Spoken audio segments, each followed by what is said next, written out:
Hello there friends, CS News Live here. In today's video we've got a lot of stuff. First, Cadian's move to Astralis, Launders getting scammed, Ropz not liking the Porsche jokes, and a bunch of other pretty exciting news from the world of CS2. Without further ado, let's get straight to it. Let's kick off the episode with Bleed. Do you remember that ENCE joined them after leaving G2? Well, now the Serbian player has been banned according to HLTV. For those who don't know, Bleed is an org backed by influential figures, let's say from Singapore, aiming to build a competitive tier 1 roster for major tournaments on a tight budget. All of it led by the legend coincides himself. However, they didn't even qualify for the RMR, currently sitting at 58th place in the HLTV rankings and 45th in the Valve's rankings. It seems like some people have already found a scapegoat for this, and that's none other than their coach, who we already mentioned, coincides. For example, according to one of the most influential insiders and people of the Eastern European scene, Overdrive, giving coincides money to build a roster was a bizarre choice, since he's been picking some random players for unclear goals while still getting paid for it. Just a reminder though that this is only an opinion and should be taken with a grain of salt. Insider reports also suggest that Bleed is eyeing Nitu from Mouse NXT as a potential replacement for ENCE, which could be a solid upgrade for the roster. While some players are getting benched, others are planning to return. The Brazilian CS legend Taco promises to come back and put an end to his region's embarrassing losses. And honestly, he sounds pretty convincing, especially considering the rumors about Fallen possibly stepping down, or even Taco forming his own roster, though that's still up in the air. What's for sure though is that our Twitter followers were the first to hear the news. We post there everything before it drops here, so if you want to stay on the loop on the biggest CS updates, make sure to follow us on Twitter or X. Links in the description. If you remember, in one of our previous videos we mentioned that another French org might buy out 3DMax's roster, but the situation is getting worse due to delayed salaries and lack of sponsors. To make things even more complicated, the players' contracts are set to expire just 2 days before the end of the RMRs. Which means that the team could lose their major spot if they qualify, since they won't have any contracted players. However, the players could still compete as free agents. On top of that, the org currently owes about $25,000 to the players and coaching staff, while the buyout clauses in contracts are about $30,000. And my friends, it seems like this lineup just can't catch a break. It's really unfortunate for the players. I just hope that someone will finally sign them, because they look promising. Speaking of roster changes, we can't ignore the most talked about shuffle of the recent days. Cadian joining Astralis to replace Bro. According to Astralis' director, the transfer took only 36 hours, which is honestly lightning fast, and that's basically the reason why we heard no rumors about it. This move immediately sparked major discussions in the community, and for good reason. First off, it's a reunion for Cadian with Yabi and Staven, who left heroic during a difficult time for the team. Despite the drama, Cadian says they've buried the hatchet and they're ready to play together again. However, many are questioning how Device and Cadian will coexist, given that both are in-game leaders and oppers. But the role division was sorted quickly, with Device taken to the op, while Cadian will be the IGL with the rifle. But it's still unclear if Device might start calling by habit, potentially leading to some friction. On the bright side though, Cadian will now lead the team with his native language, which should simplify things. coincides had an interesting take on the situation, saying that since Heroic couldn't get Device back then, it seems that they've just moved Heroic's roster over to Device. Meanwhile, Richard Lewis jokingly suggested the perfect team building exercise, saying Cadian should make them run a 32-kilometer marathon to bond. And hey, he might have a point, sports bring people together. When Zanik, Dupree and Magisk joined Vitality, they went on a mountain hike and then won a major. So maybe this marathon could work. Thorin, though, on the other hand, worries that Cadian might struggle to integrate Device into his playstyle, which could prove challenging. And one more important and interesting thing to note, if Astralis qualifies for the major with this roster, it will be Bro, not Cadian, to get the stickers, since bro was part of the originally registered lineup. So, my dear friends, what do you think of Astralis' roster changes? Can this team bring back Astralis' former glory? Write your thoughts in the comments below. Oh, and guys, here's a fun fact. Just take a look at what Cadian said about Astralis' previous roster. I think potentially still that they are maybe one piece to the puzzle away from really being good, but they're definitely moving in the right direction.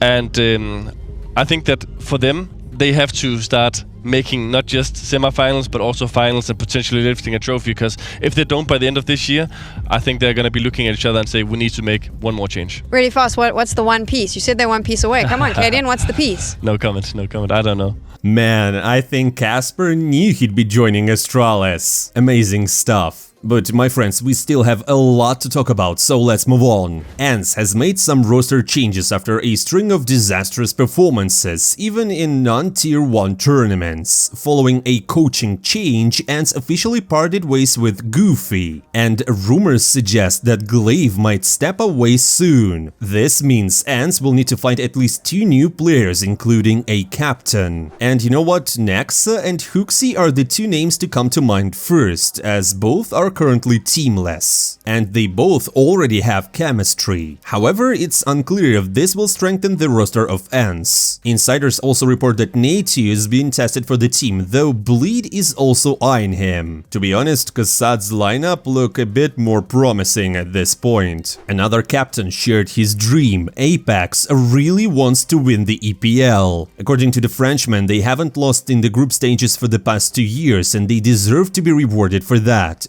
Vitality can definitely be considered one of the favorites for the tournament, right alongside Navi and Team Spirit, as most other teams have been underperforming to say the least. But the question remains, if Apex wins, will he move closer to retiring, or is he just trolling again? Since we're already talking about Vitality, let's not skip the updated HLTV rankings, where Vitality has reclaimed the top spot, pushing Navi down to 2nd place. The biggest jump this week came from Imperial, climbing to 24th from 35th. M80 also made gains, moving up 4 spots. On the downside, FlyQuest dropped 3, marking the biggest decline in the rankings this week. Speaking of the updates, we can't overlook the topic of CS2. Richard Lewis mentioned that in his opinion, headshots in the new game look way better than the previous one. He also noted that the headshots feel much more satisfying now. However, Reddit users might disagree, as we showed in one of our previous videos where the difference in tick rates and shot smoothness was clearly visible. And also, speaking of our last videos, do you remember how we mentioned that Loba supposedly leaked the operation's release date? Surely some users are now making fun of it. For example, Semphis joked that Valve should call the operation Mission Impossible tick rate 128, and said that all the operations funds should go towards maintaining servers with a good tick rate. Of course, this is all ironic, and the operation will likely focus on something else, but I mean, is he wrong? The tick rate in the new version is indeed strange, and we still don't have a release date. Meanwhile, Valve just keeps working on Deadlock and adding new heroes to Dota 2, which already has a plenty of characters, to be honest. We can only hope the operation drops on the anniversary and is worth the wait. Speaking of Valve and Steam, one well-known analyst and caster, Launders, experienced firsthand how things could go wrong. He got scammed. And yes, this is completely true. He lost all his CS2 skins without receiving a single notification. Fortunately, Valve seemed to take notice of his tweet and introduced a new rule. If you log in from a new device, trades will be disabled for several days on this specific device. The sad part here is that Launders never got his skins back, and most likely never will. They were either sold or scattered across various accounts. But he at least was ironic. He said this: being Indian and getting scammed feels like dying to your own molly. quickly. Speaking of Indians, we couldn't miss the chance to mention another well-known though infamous Indian, Forsaken. He is now officially allowed to compete at majors again. To remind you, back in 2019, Forsaken was caught using cheats at a LAN, which led to his ban. The player himself hasn't commented on his return yet, but I suppose he's just forgotten about the ban already and moved on to other things. So I highly doubt that he will come back to the pro scene again. And to wrap the news block up, let's talk about something just as important. Recently, Ropz gave a big interview where he shared a lot of interesting details, including how he feels about the jokes surrounding his car. To recap, after Ropz bought a Porsche, many people started saying that his stats have dropped because of the new car, like he achieved his goal and that's all. According to Ropz himself, he doesn't get the point of these jokes and he's just a regular guy who loves good food and cars. Like any guy, he wants to own a sports car, and not at like 50 years old, but while he's still young, while he can still enjoy it and live life to the fullest. And honestly, I can't agree more. Yeah, he had a slump, but blaming it all on the car is just silly. Plenty of other players have struggled with their stats, but for some reason people decided to blame Ropz, which is both strange and unfortunate. Ropz also addressed the jokes about how he helped Zontex with his PC, which led to Spirit beating Faze in Katowice. People claimed that if Ropz hadn't helped, Faze would have won Katowice. To this, Ropz replied that he simply helped because he could, and he knew it would benefit Zontex in that situation. So my friends, Ropz is just a good guy. And lastly, in Ropz's opinion, Navi is currently the #1 team in the world, and it's hard to argue with that as well. If you want to say vitality, please do it in the comments below and have discussions there. And now, in the second part of the video, we will talk about the EPL playoffs so far. First things first, we've already had a big upset. Faze Clan was knocked out in the first round, unexpectedly losing to Complexity 0-2. This marks Complexity's first victory over Faze since 2022, making the result even more remarkable. It all began on Complexity's pick, Anubis. In the pistol round, Complexity tried to surprise Faze with a B split and executed their utility perfectly, but ran into Faze's excellent positioning, leaving Grim in a 1v4 surrounded by opponents. He only managed to take down Brokey before Faze easily secured the first round. The second round also went to Faze as Complexity opted for an eco, and that's when the flawless play from the Americans began. Kerrigan made a mistake in mid and Complexity rushed Palace, turning it into a brawl. But with a better buy and a numbers advantage, the round went their way, and from there they dominated the half. Complexity won 7 rounds in a row and it looked like they might take the rest. However, Faze woke up near the end, securing a few rounds thanks to the solid B-side defense and a 2v2 clutch. After the side switch, things got worse for Faze as they lost the pistol round and the follow-up. Faze tried to stage a comeback with the Ropz pulling off an insane 1v4. Then Frozen came through with a 1v3, nearly bringing Faze back. But Complexity responded with a streak of 3 rounds, reaching the map point. Faze tried to fight back but ultimately lost the next round, dropping their opponent's pick. Next was Dust 2, Faze's map. The first half was fairly even, with both teams trading rounds. Faze started with a classic B split in the pistol round. Complexity almost countered it on mid, but they couldn't retake the side, as Faze's aim was on point. However, after that it seemed like Faze disappeared from the map, allowing Complexity to take 5 rounds in a row. Towards the end of the half, Faze finally found their rhythm by securing key positions early in the round, leading to an even scoreline at the halftime. But after the side switch, Faze completely lost control, giving up round after round. Complexity was clearly a step ahead in every aspect, aim, tactics, well, everything, which led to a deserved victory for Complexity, while Faze Clan got knocked out. The other matches were pretty predictable. Team Spirit faced Furia, starting on Nuke, which was the Brazilian's pick. Right from the beginning it was clear that Furia had put some solid work on their T side. The Dragons only managed to get back into the game at 3-1. They went on a 3-round streak, but then handed 3 rounds back. This back and forth led to a tied first half, which was honestly a good result for Furia as they switched to the CT side. However, this is where the Brazilians started to falter. Spirit's T side was much stronger, taking rounds in quick succession. Then came the 21st round, where Chopper pulled off a crucial 1v2. Spirit were on map point, and then they just won the map.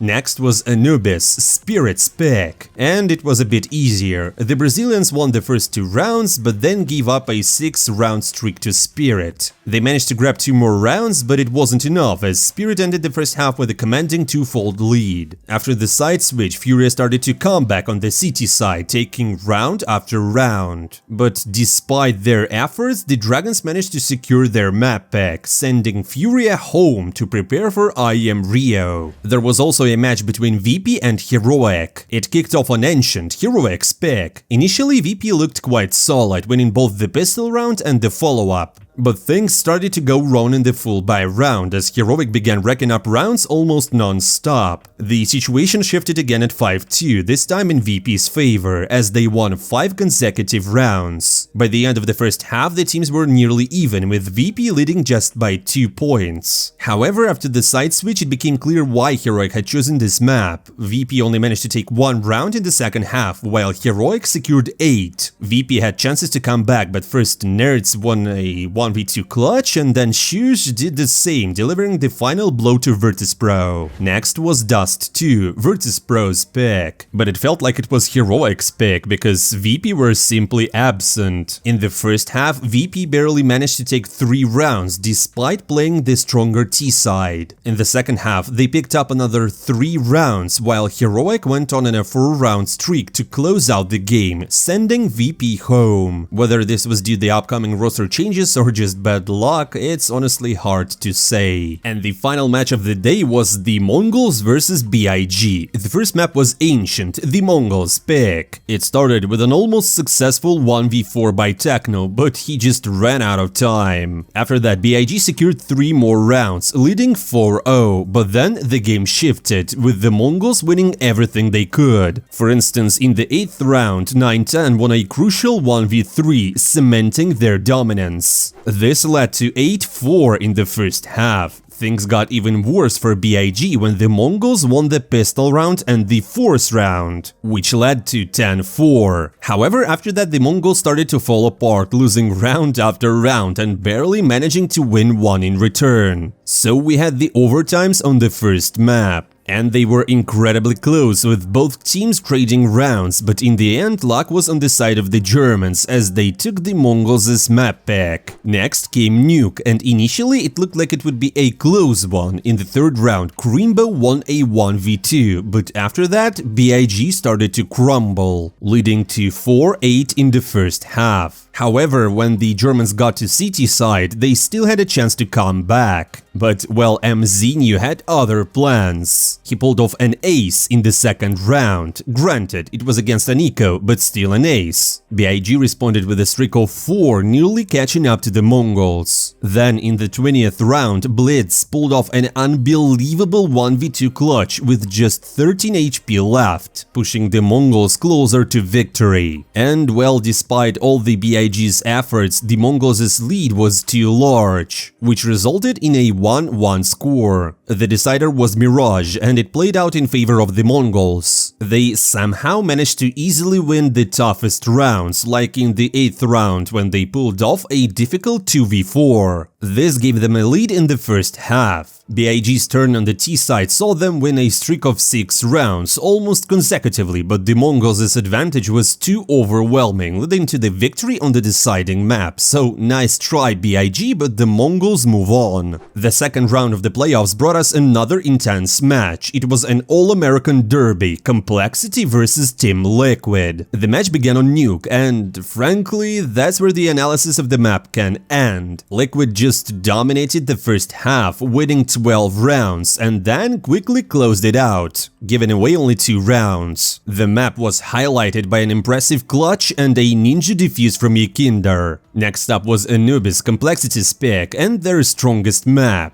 However, this time they started on the CT side, which is generally considered the weaker here, and Liquid took full advantage of it, securing 8 rounds on the T side. Even with that score, Complexity had a chance to come back, if not for Ultimate, who played the game of his life. His aim and precision just unreal, and when an opponent is performing that well, there's not much you can do, even on your best map. In the second half, Complexity couldn't string together rounds, losing their map pick and subsequently the series, and dropping out of the tournament. Another match was Spirit versus Imperial. The first map was Nuke, the Dragons' pick. It started with Imperial winning both the pistol and the force buy, but Spirit responded by taking 4 in a row. The Brazilians then fought back with a 3-round streak of their own, only for Spirit to answer with another series of rounds. This back and forth led to 7-5 at the end of the first half. Spirit switched to the stronger CT side and had a good chance to close out the game, but things didn't go as planned. Imperial stormed through with 5 consecutive rounds, leaving Spirit on the back foot. However, Spirit regained their composure and took 3 rounds in a row, sending the game to overtimes. There, Spirit gave it all, losing only 1 round before responding with a 4-round streak. So they secured the first map. Next up was Dust 2, Imperial's pick.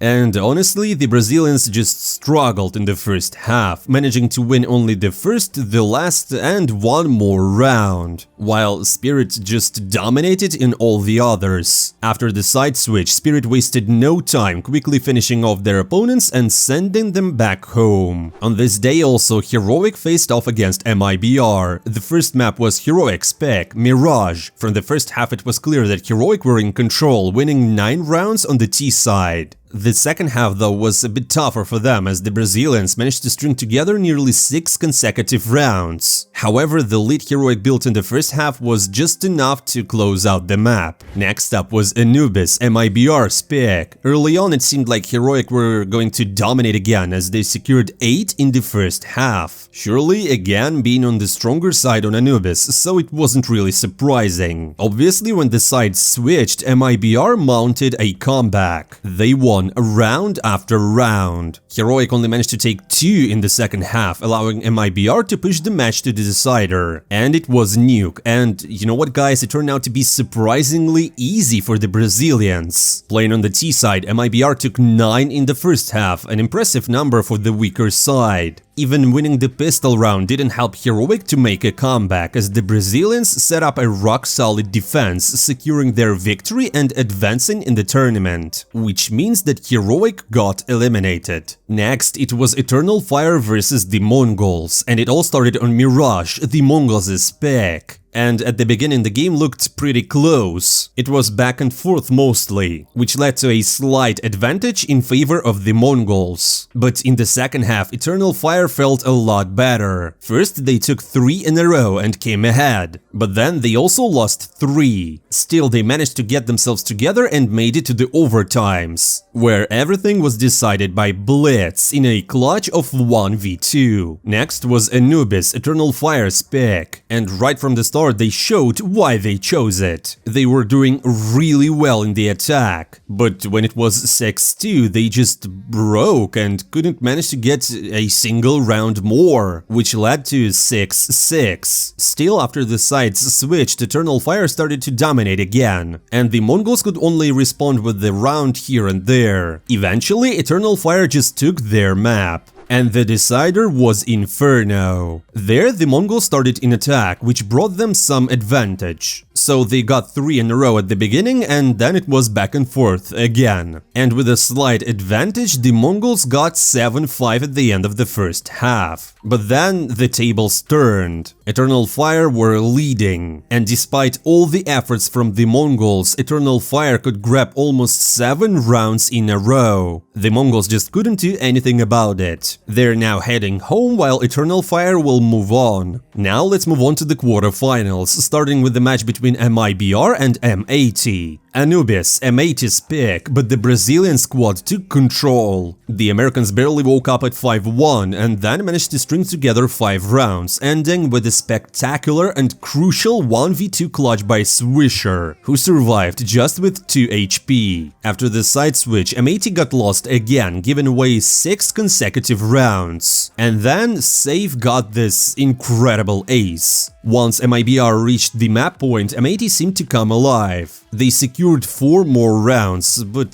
they had no room for an error, and eventually Brazilians just took the first map, which was Ancient, Mibr's pick. The Brazilians started confidently, winning the first 3 rounds, but soon they faced difficulties as M80 responded with a 4-round streak. However, Mibr regained momentum towards the end of the first half, securing another streak of 3, so it ended with Mibr leading 7-5. After the side switch, Mibr's dominance only grew. M80 could only manage to win the pistol round before losing 5 straight. So the Brazilians got to the match point, and they just easily closed it out, sending M80 home. Interestingly, this was the first match M80 lost since their rebrand. Up until this point, none of their opponents had managed to take a single map of them. Now to the most important and interesting match of the day: Eternal Fire versus Vitality. And honestly, not a single one of you expected the outcome we've got. But, well, no spoilers, let's get to it. The match began on Anubis, Eternal Fire's pick. Things started off well for Vitality as they secured a 5-round streak in the first half. However, the Turkish Dream Team responded with a streak of 3, ending the first half in a tie. That's decent, but if Vitality wanted to win, they needed more rounds on the stronger side. After the switch, the game remained tight for both teams, but at some point Vitality managed to string together rounds and reached the map point. Just when it seemed like the map was over, Cadian saved the day for Eternal Fire with a clutch of 1v2, forcing the game to overtimes. And in the extra rounds, Vitality had no chance. The Turks regained composure and took the map pick.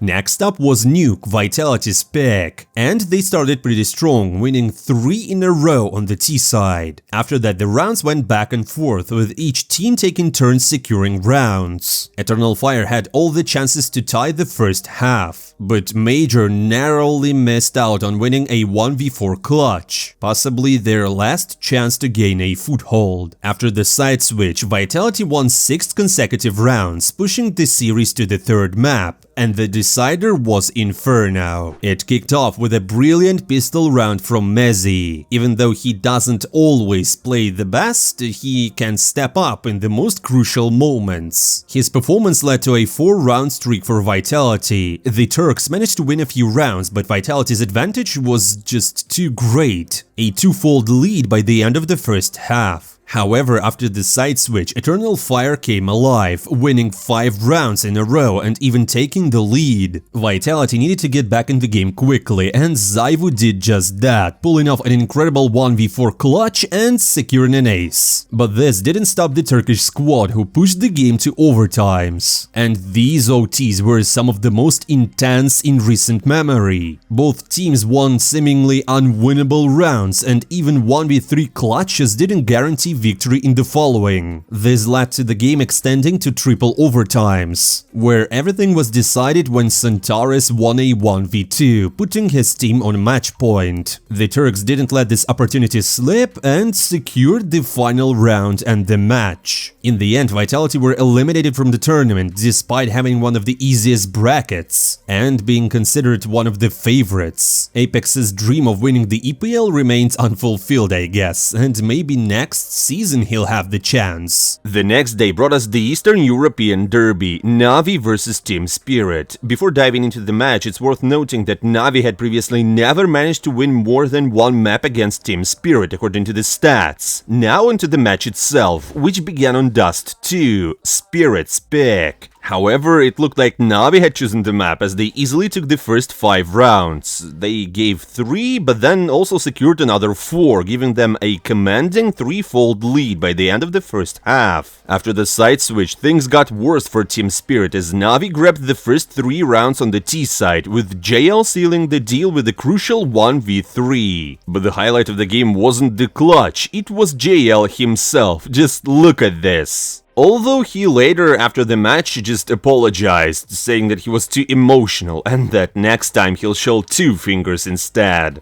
Next up was Mirage, a map Navi has mastered. Spirit seemed more confident here, starting off strong by winning the pistol and the force buy. Navi responded with 3 straight on the full buys. And it all was followed by a back and forth exchange. Things shifted when Spirit with just an op and a FAMAS took a round thanks to a quadro kill from Shiro. This kicked off a brief streak for Spirit, and the first half ended with Spirit leading 7-5. However, they seemed to just vanish in the second half, as Navi won 8 rounds, only conceding 2 in the middle, which led to their victory on the second map and sending Spirit to catch a flight on the airport. By the way, the trash talk didn't end with JL's middle finger. After the loss, Magix posted that Spirit had lost to a janitor team. Meanwhile, JL took a jab at Zontex, asking if he still thought Navi was an easy opponent for Spirit. Things got heated, but then cooled off very quickly. It will be interesting to see if the players will continue the show in future matches, or if this was just a one-off. The last quarterfinal saw Liquid face off against G2. It all started on Inferno, Liquid's pick, which turned into a nightmare for the American team. Nothing seemed to go right for them, as G2 clearly prepared for Liquid's strategies. By the end of the first half, G2 took 9 rounds, and in the second half they didn't even give Liquid a chance to take a single round. The map was sealed by Monesi, who delivered a quadro kill to put the final nail in the coffin. Next up was Mirage, G2's pick, and it almost felt like the teams had just swapped maps, as Liquid took complete control. Although the first half didn't seem as one-sided because G2 started strong by winning the pistol round and the force buy, but Liquid answered with 3 consecutive rounds and then secured another streak of 4. This brought the score to 7-5 by the end of the first half. However, G2 stood no chance in the second half as Liquid won 6 in a row, forcing the game to the decider. And it was Nuke, and G2's defense and a lackluster performance from Liquid's T side led to a dominant 11-1 score by the end of the first half, with Mibr closing it out with an ace. In the second half, G2 quickly secured the remaining 2 rounds needed to win, and that was all. As a result, the semifinals will feature Eternal Fire vs Mibr and Navi vs G2. You can drop your predictions and guesses in the comments below. For example, I personally think that Eternal Fire will be stronger here, and Navi as well. And that's all for today, my friends. Thank you for watching. Don't forget to hit the like button, to drop a comment, and to follow my channel. I'm not saying goodbye for a long time. See you soon.